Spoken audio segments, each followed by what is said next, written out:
Leo Orio, aka Big Daddy. I am so very thrilled, Leo, that you're able to join me today. My long-standing friend and colleague. To put it mildly. To put it very mildly, I mean, if we could tell stories off the air, people would get a different impression. But we have to contain ourselves. I will still have a lot can talk to on air. Well, we are going to talk a lot on air. But the off-air stuff, I'm sure, is juicier. Yeah. In the 1990s, you were the king of music videos of music video production in Jamaica. Am I correct? I would say in the 80s. In the 80s. Yeah. What about the 90s? The 90s well, the too? 90s up until about maybe 91, because remember I left and went to Holland to do some studies, and then other people came in to fill that, and more people came in, Kevin Lee and some of those other guys. So I wouldn't say in the 90s, more 80s. Mm-hmm. 80s, it was just like maybe me, you, Becky, and Atai Lee, Mm-hmm. And I was in the 80s. I wasn't even producing. I was just mostly shooting stuff. yeah, but you were still there. I was there. I was around and about. Yeah. So I'd say the 80s. Well, but before we continue, I just want to shout out to Creative Sounds Studios in Kingston, Jamaica. We're hosting us today, and Creative Sounds, of course, is a music production and audio production facility. They make commercial jingles for TV and radio commercials, and they produce music beds for all types of audio productions. And of course, they do podcasts like we're doing today. Just remind us of some of the really huge artists that you work with and some of the songs that you made videos for. Well, in the 80s, I did videos for all of them. Like Freddie McGregor, Josie Wales, Leroy Smart, I can Leroy remember. Smart, Numerous for Leroy yeah. Smart. Beanie was more in the 90s. But all of them were in the 80s, I did with Jimmy Cliff. Well, the first time, I mean, I've always, before that I heard about Leo, but the first time, and I didn't even meet at the time, but I just know of your work, was when Becky shot Wanga Got video for Tiger. Yes. And you edited it and had that little jump cut with him slapping the woman with or whoever with the bread supermarket, or somebody slapping him. Yeah. That was Pinky. That was that's the one Pinky. who died, Carlin's sister. Yes. Yeah, she died recently from cancer. And I think you edited the one where Carlin first made a video with Tiger, was in a video, the talent with Tiger and Malvo. Wanga Got. No, not Wanga Got, man. yeah. Summer Love is Beautiful. Summer Love, yeah. You remember that? Yeah, man, can't forget that, man. Actually, it's those two are the ones that I didn't produce that stand out. Even Wanga Got was Becky. Yeah. I edited that too. So at the 80s, it was me and Becky. Really. Infamous Becky duo. shoot and me. But, again, in those days, it's not like, we have a crew. Those days, it was just me and Becky. Gorilla. Yeah, so I was director, grip, everything except the camera. I remember a really popular video you did with Mallory Williams. Oh, Boom She Boom? Boom She Boom. That was a very popular video. Yes. And those videos were basic, meaning that the only thing about made them stand out is at the time, there was no reference. It was just remember it was one TV station. It was pioneering a genre. Yeah, it was one TV station. Yeah. We didn't have cable and all those things. And even then, music videos in America didn't even come to the fore as yet until Michael Jackson really with Thriller. So there was no reference point. So what we were doing was telling stories, because most of the songs those days were stories. So it was nice to come up, it was easy to come up with a script that looks interesting, So, yeah. And again, from my own memory too, that, and I mean, I remember one time we did a video for Rita Marley, which is a topical issue nowadays, that the Marleys back in Well, That they was never which left the one? public space. Welcome to the West Indies? Or Yes, it was sponsored by BWIA, which doesn't even exist anymore. Yeah. And I went down to Carinosa Gardens, which I don't think exists anymore either. Boy, you bring back some memories I for know. me because I didn't remember who the crew was. You know, some most It of was my... me and you. No, but I'm just... No. What I mean is, my memory not so hot. But in the 80s, it was just me and Becky, so I could remember that, you know, a lot of those. But in the 90s, remember, I was at GIS too, and I was using GIS people too, for some of them. Yes, you mean like Wesley? Wesley and so, so, you know. I saw Wesley recently. Yeah. But that when you're talking, that was nice. We were supposed to go to Trinidad to shoot part of it, and then there was a hurricane. Yes, I remember that. So we had to cancel that. Yeah, but it was a very nice video in the end. Yeah, man. All the Rita videos in the time there. Because they have a couple now where I'm praying to God I can find Harambe. Yes. That was Harambe. And So Much Things to Say. Yes. So much things to say right now. Yeah. You and Rita Marley had a very good relationship. Yeah, though. man, my sister and man, Rita. How you came in contact with the Marleys? You know, again, it's back to Becky. Melody Makers, when you did Melody When Makers. we did that first song with Ziggy them when there was about 9 kids. Yes. And Becky and BBT. Yes. Shot it, I edited it.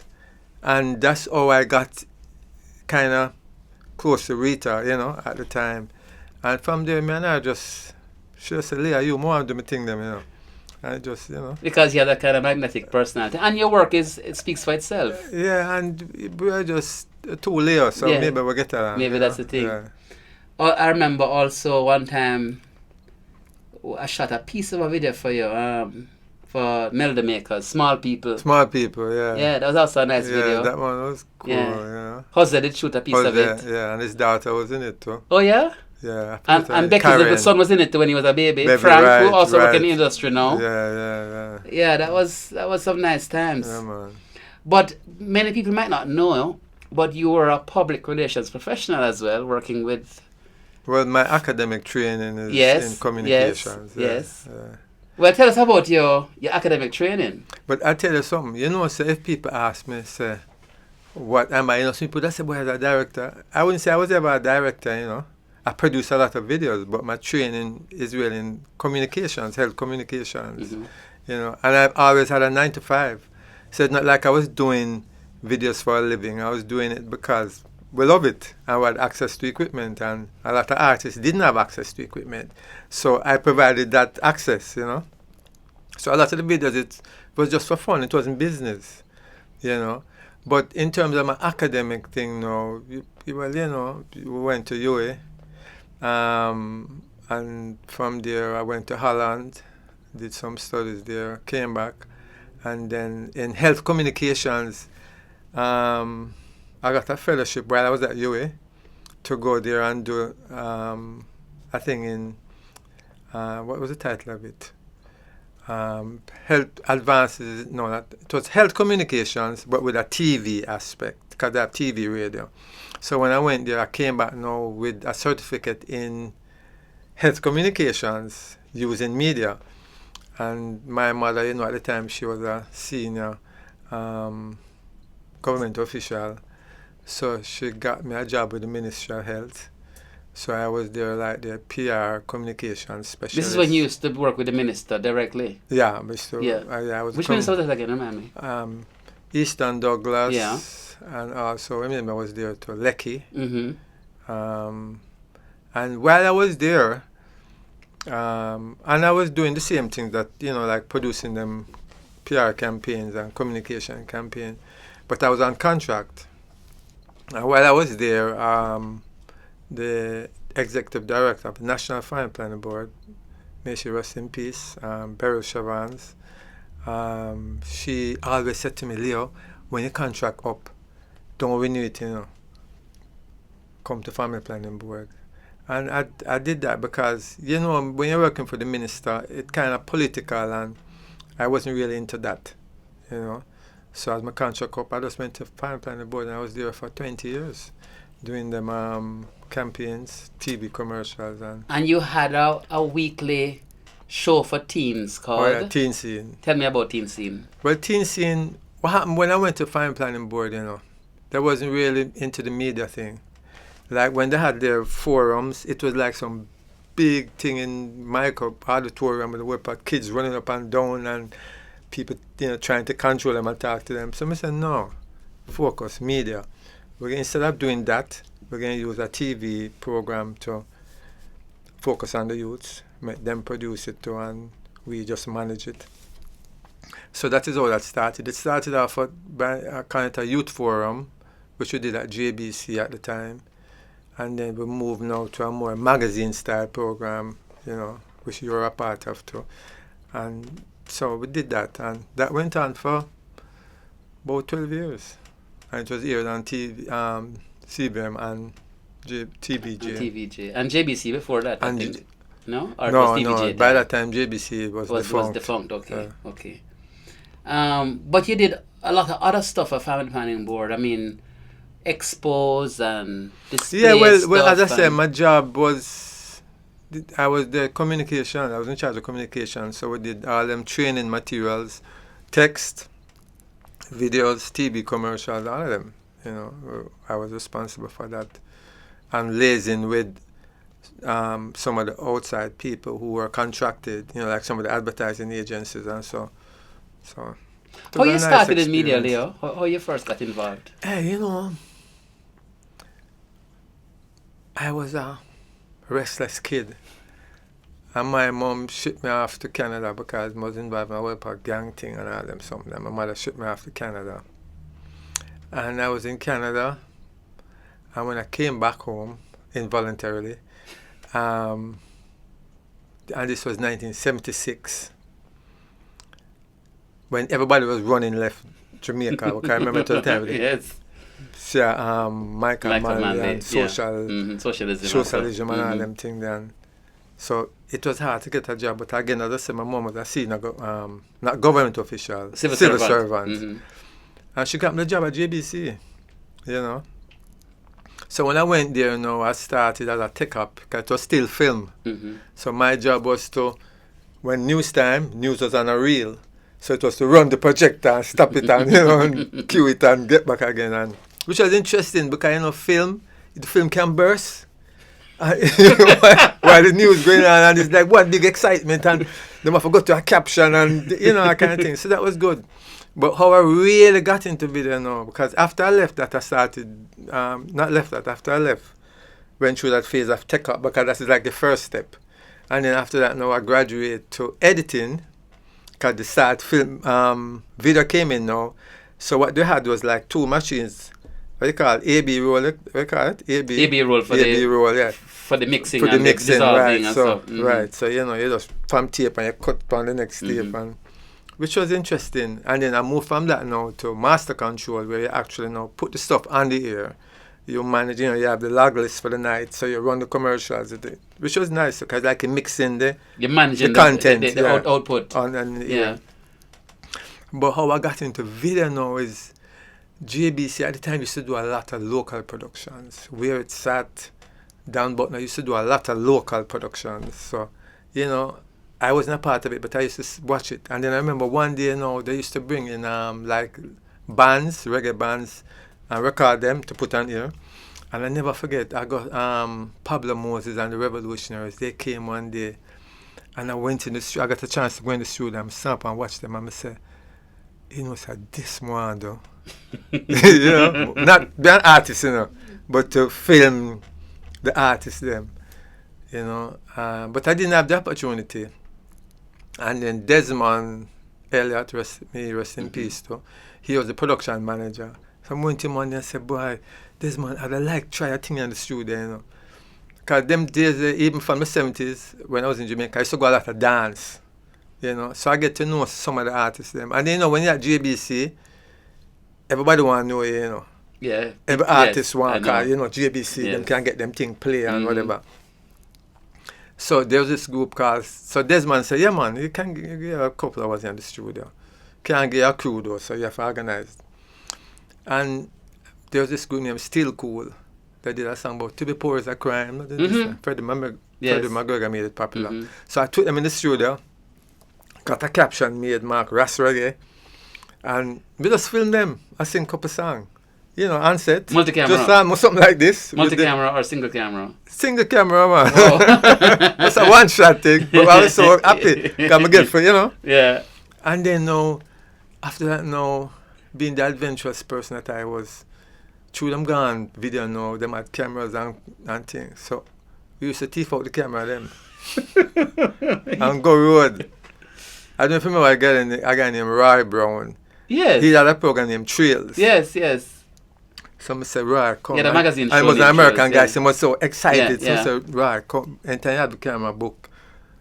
I take some time out and do two things. And I carry him go. Something with Yellow Man out. We organize it with Yellow Man.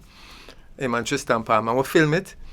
And from there, it just, and then by the time I left JBC now and went over to GIS, everything just blew up now because I had access now to a crew. Mobile van, GIS cover all of Jamaica. So them had everything. Mobile van, this, that crew. So we just take out a crew every now and then too. It's all over the place. Film stage shows and all them things there. 2 camera. Wow. 2 camera, because more than 2 cameras. And 2 cameras was a big deal. It was back a then. big deal. Yeah, because I remember when we used to do a lot of stage shows at Hellshire. Yeah. 2 camera was it? And one camera on stage and 1 camera in the middle. 1 camera on stage. Yeah. And that on stage camera was critical Yes. because it would give you all the angles and the, drummer and and the cut guitarist and the crowd. And I didn't have head communications with things. Yeah. So you just tell a man briefing Yes, before yes. and say, here you do. You focus on close-ups. Yes. You make sure you stay wide. Yes. The most you do is go in and get a Yes. full length, nothing more than that. So you needed good worked. camera operators. Yeah. Well, most of them was trained, Yeah, so. yeah. At that time, you probably worked with some of these artists. In other words, it wasn't just a one video. And it was many artists. So for instance, Beanie Man was somebody who you did multiple videos for, including some important. I remember we did a video together with Beanie Man. Goodness, and we went to Black Rose's crew. Oh, World Dance. No, man, it wasn't Not World Dance. It was Sim Simmer. Oh, Who Am I? Yeah, Who Am I? Yeah. And we did it on the cheap, obviously. And then he went away and did the same song on film. Well, he didn't do it. The label. label. The label, yes. The label. Yeah. And people loved the one that we did on the cheap here. Yeah. So, how you manage those It's relationships? the same way with Everybody Falls in Love with Tanta Metro and Levant. People prefer the local version. one. Yeah, they have more vibes, more energy, more spirit. But the American one, it caters to their market, not to our market. So you can't knock them, True. How you manage those relationships with these artists? But them days there, you see me doing video, it's unorthodox because video them was more like a party. My video them. Sometimes when you meet the artist and you listen to the song, I say, all right, this is what we're going to do. But so when we hit the road, sometimes the script go through the window, I'm going to use a term that you like to use all the time. Organized chaos. No, creative chaos. Creative chaos. Yeah. Creative chaos. That was my philosophy, yeah. So, there are certain basics that you follow, technically. But overall, in terms of the aesthetic part, because a lot of times, people didn't know me I direct the thing, Because sometimes a man will come and whisper and say, it's only if me see it I get out of hand. I'm just saying, you chat too much now, But the artists them now, the relationship was fun because those days we were doing it for fun. The philosophy was, here we do. I provide the equipment, you provide everything else. So you make sure you get the talent, the locations, and we show up and film. That way, it don't cost no weapon money. You understand? You just give a thing for the equipment and whatever. And that was the philosophy. That was the methodology of it. You understand? So if an artist don't deal on his part, we have to do some makeshift thing and, So the relationship with the artist then was more like a fun thing. It was not strictly you sit down on the director's chair and say, cut, action and all them something. It was just... And you allow the artists to explore their own creativity exactly, as well. Yeah, That was just something else. You ask them what they want and if it makes sense, you do it, And sometimes them come up with good ideas too. The artist who I used to like to work with was like Fisker Kid. Fisker Kid is a man, if you tell him say he want this, or if him say he want this, and you tell him what you want, he might give you more than what you want. He might bring everything, Fisker Kid. I remember like we that. made a video with Elephant Man. Bon Chichi Man, I don't know if I said the name. Chichi Man. One with elephant. Elephant Man, I went out to Port Royal. Oh, Lagan. Is Lagan? Yeah, it's Lagan his name. It's Lagan. Well, he went all out, didn't he? No, yeah, he's like that too. Tell me about that shoot with Elephant Man and the grave and the Michael Jackson thriller thing. I remember I was impressed. I was impressed with Elika. Him come with the thriller idea, like, you know, with everybody just up in them skeleton and bones costume. It was, you know, him really come all out. Him come with the goods. So we were able to get it right. And that video to me was one of my best, because I must show you that video showed me that he's a lighting specialist. Me? Yeah. Oh, come on. Because guess what? Remember, we did it in the cemetery, you know. Mm-hmm.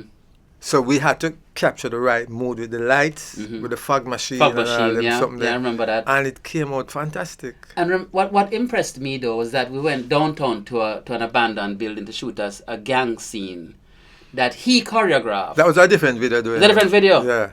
Well, that video, what impressed me about that video was somewhere in Elephant Man's DNA, or in his memory bank, he choreographed something to do with Kumina. Yes. And the sword fighting. Like you could literally well, see rhythm was a Kumina rhythm, you know. I think it was about time. Yes, and you could see Rex Nettlefoot and the NDTC doing a similar kind of choreography. Yeah, he was good that way. He was awesome. A creative youth. He was awesome. Yeah.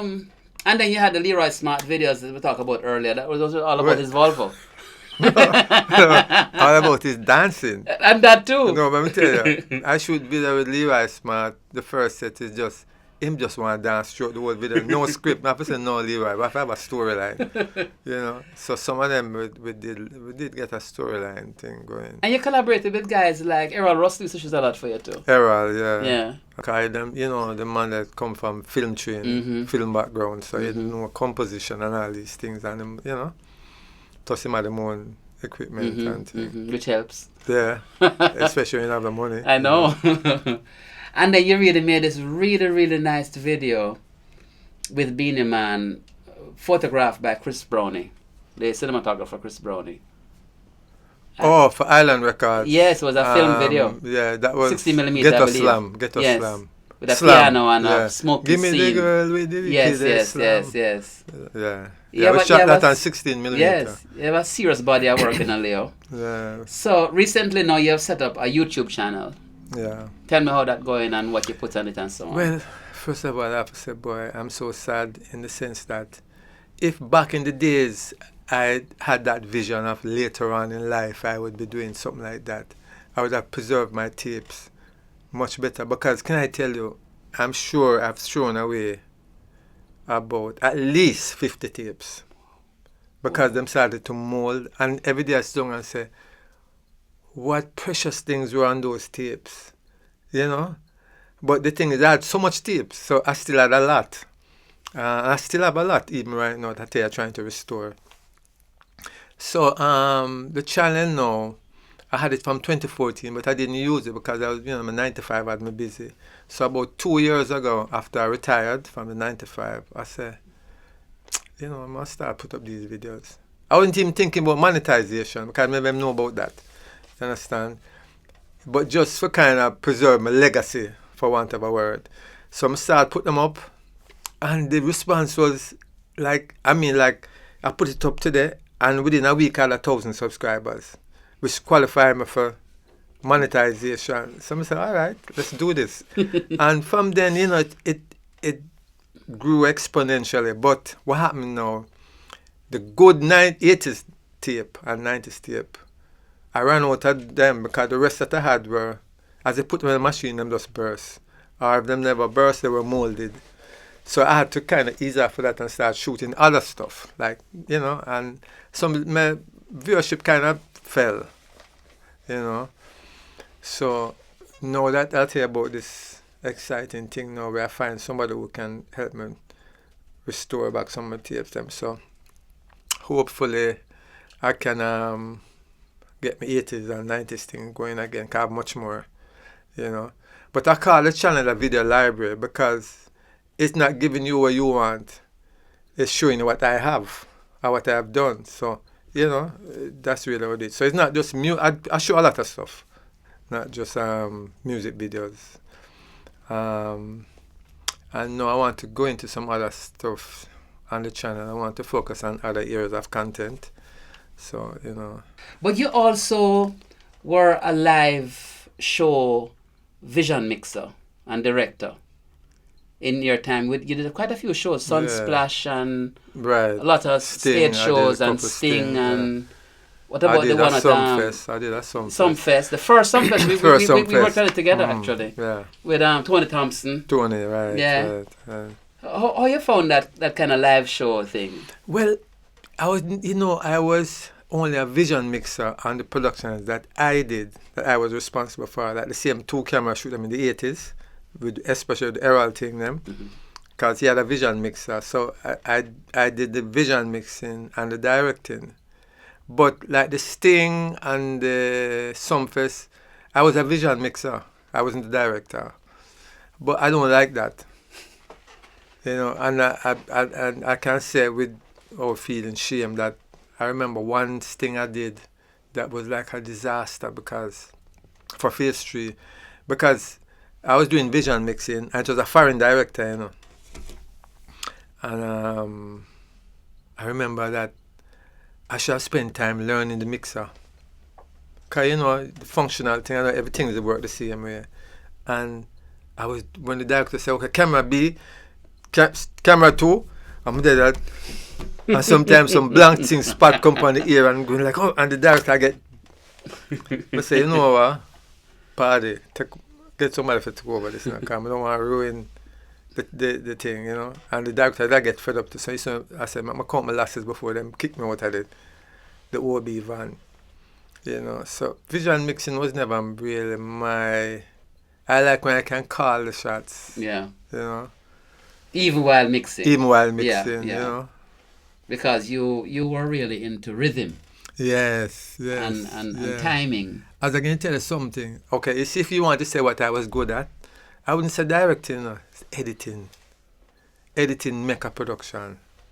You could have shoot the wickedest shot them and the sweetest angles and do the smoothest pan, and you see, if you don't edit that and make it seamless, you lose it. And it's that with my music video them. If you watch my music video them, a lot of the shots them are like outtakes, you know. Because sometimes you edit and you see a movement where I say, yo, I love him smile this or him, you know. And, you know, I always remember Luke Chung to tell me, you know, he was at JBC, him say, when you're editing, it must be making like you're making a suit. Everything must fit. I never forget that, you know. It's like driving on a highway, no bumps. It must be smooth. So, you know, and I think I have a visual eye, because I don't think it's something where you just get. So you have to have a kind of visual eye and of movement and thing, you know, to really get the right feel and the right shot to select and all that when you're editing. But media has changed so much, Leo, in the last, I'm going to say, more than 3 decades that you have been involved. Coming from film. Almost 5. Almost 5. Got from 77. Yes. In a couple of years, it's 5, so it's 4 decades. Call it 79, because when I just went, I didn't. When I did my first production, it was 79. Wow. But coming from film to tape to digital. And I think the biggest thing is having the outlet that you don't have to depend on a TV station to show your work. How you feel about the changes that have taken place? Well, you know, it has its benefits and its drawbacks. Because the benefit is access. Everybody has access. The drawback is that everybody don't have the skill. You know, so like the girl don't get to know who just get a daytime and do her nails and lie down with her phone. And you know, I said, today, I would that I carry the signal. They might make enough money doing that. So the point I'm trying to make is that it's just like when we were doing music videos. It's a set how we used to control it, you know. They know when camera get cheaper, and a man could buy a camera, and the money was the wedding, start the video too. So the wedding videographer them now start the music video, and them not training. They all look like weddings. Yeah, them look like weddings. So the technology has helped, but I still think you need to have a certain amount of training to go with it, because even the music videos I'm watching now, music video can get away with a lot of things, because it's creativity and fluidity. So you can make all a bad pan and make it look like it's a creative shot. You understand? But I see some things with the music with them now where it just, the composition and everything, it just crazy. It's non-existent. Almost. Yeah, it's laughable, may I tell you. I think we have regressed in that way, because from we start the thing to where we are now, I think it's few people you can call and say, excellent director, excellent videographer. You know what I mean there? It's point and shoot thing I go on now. And what I find with technology now, if you don't have a drone in a video, so it's like them depending on all these tools, but they're not using the tools right, I remember when I first started, and Becky was my mentor.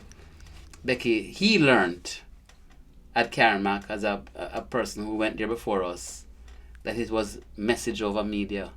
I mean, don't get too hype with the technology. It's really the story. Yeah, man, always. And that's the problem with the songs now. You don't have songs where you can do a really creative video, It's what's in your cup and twerking and, so you don't get a chance to. It's like kind of days with Wear Your Size and all them songs that were coming like some story out there. So it's nice to capture that, No, it's just dancing. So I know. So and that's another person who had a relationship with again too, Lieutenant Stitchy. Yeah, did a few things Stitchy, with him. yeah, man, Stitchy. Yeah. Yeah, Wear Your Size. That was an interesting video, because the girl who played the part with the fitting of the shoes is a play I went, and named Don't Blame the Postman. One of them plays like Green Gables, they go watch it. Yeah. And I saw her, and I said, the right girl is for it. The video Send Go England? Wow. After she did the video there, people sent for her England, That was a beautiful video. And she acted well in that video. Let me tell you. Yeah, she really looked like the she was a man. Forget her name. Little bit after that, foreign. Yeah. So that was nice. And Stitch already. As we said, Stitch is one of the best lyricists. And we did a couple other ones with him too. He was a PE teacher. Yeah, man. Yes. And we did Natty Dread. Natty Dread, all kind of Dreadlocks with the broom. Yeah, Carl Bradshaw. Mm-hmm. My brethren Carl. Yeah. That man I could have called for anything. As big as him is, Because he was in court the game and yes. a couple other videos too. Yes. Yeah, man. I mean, he's iconic really in the Jamaican. Yeah, man. A few man can get him. Lexicon, but really. we're that close, Mm-hmm. And we did, and plus he gave me some work too, Lucian Over the Hills, and a couple others for Island Records, Mm-hmm. Because he was Chris Blackwell, man, on the yeah, ground, but Chris Mal, second man. And also one with Spanner Banner, with this girl for Island Records. Forget the name of it. Yeah, it was fun. Them days was fun. I don't think the atmosphere is like that now. It's more commercial now, It's just like the music. Back in the days, the artists that used to do it for the love. We did it for the love. Them did for the likes, though. Yeah, subscription. To quote Chronics, them did for the likes. Yeah. So Leo, tell me about Leo, the person. That could be dangerous. Well, you have kids. Yeah, man, 3. And you have grandkids. And great-grand. And great-grand. Yeah, I have 3 great-grand. Wow. You're batting well. It's like everybody started at 19. I had my first child. I got my first child at 19. My son got his first child at 19. My grandson got his first child at 20. So it's like a trend, You clearly a trend that you set. Yeah, but, I give thanks for life because, as I say, when I was young, I was involved in a lot of stuff, went away, did time in prison, spent 3 years in prison in Canada, got deported, and the video changed my life. Wow. You know. That is special, really, because not many people can make that transition from that past to to a productive and influential future that you did. Yeah. And entertained a generation of people, really. Man. I want to tell you. And still entertaining them on YouTube. When I got dipped from Canada, you know, and later on after that, I meet my wife. She was Canadian. So, you know, so I do the things to get back my papers. And when the man them done with me, them say, yo, he's a good example of a reformed character. Because from I get dipped, I just been doing good things and making a career for myself, and you know, get back my papers. You know, which few people do. I can imagine. Because when you get dipped from a federal offense, you know, you're banned for life, you know, unless the minister give you a pardon, which I got, you know. So we give thanks. You know? That is awesome. Yeah, man. Leo Orio, aka Big Daddy. Thanks for joining in Studio Podcast today. My pleasure. And we will talk off the air. Yes. Thank you very much. Maybe when you start a different channel with more. Who knows? You know, who knows? You have to diversify. Yes, I know that's the name of the game. Yeah. Diversify or die. Mm-hmm.